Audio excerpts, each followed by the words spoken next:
বলে আপনি next time হচ্ছে এটা তো আমরা এতদিন আসলে ফেস করি না, আজকে জানলাম। নেক্সট টাইম তাহলে আমরা আর আবার ঠিক করে দিয়ে ভাই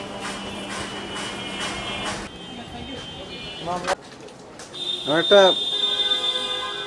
দিলাম।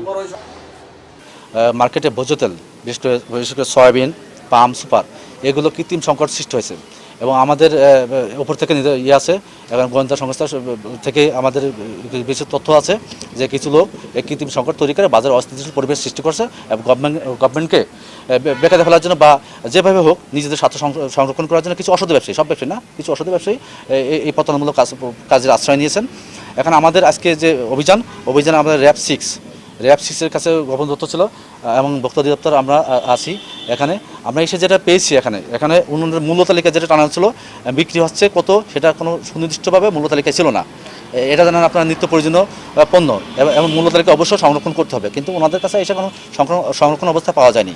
হ্যাঁ, ওনাদের যে বিক্রেতার কাছে যে ভাউচার দেবে সেই ভাউচারগুলো ওনারা যথাযথভাবে দেয় নাই এবং ওনাকে হাইড করছে কিছু। এখন আমরা এখানে এসে যেটা সয়াবিন 81 ব্যারেল, আপনারা জানেন এক ব্যারেলে 204 লিটার থাকে, 81 ব্যারেল পাওয়া গেছে এখানে সংরক্ষিত অবস্থায় ভিতরে পাওয়া গেছে দোকানের মধ্যে, এবং পাম্প পাওয়া গেছে 90 ব্যারেল এবং সুপার পাওয়া গেছে 40 ব্যারেল।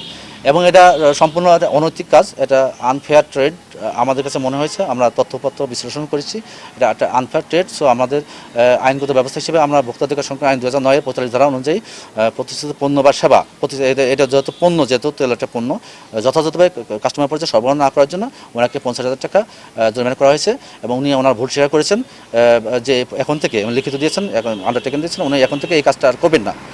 উনি বাজারে যাতে সরবরাহ ঠিক থাকে উনি সেই বিষয়ে যথাযথ পদক্ষেপ না নেবেন, আর যদি উনি না নেয় পরবর্তীতে আমাদের তদারকিমূলক অভিযান অব্যাহত থাকবে।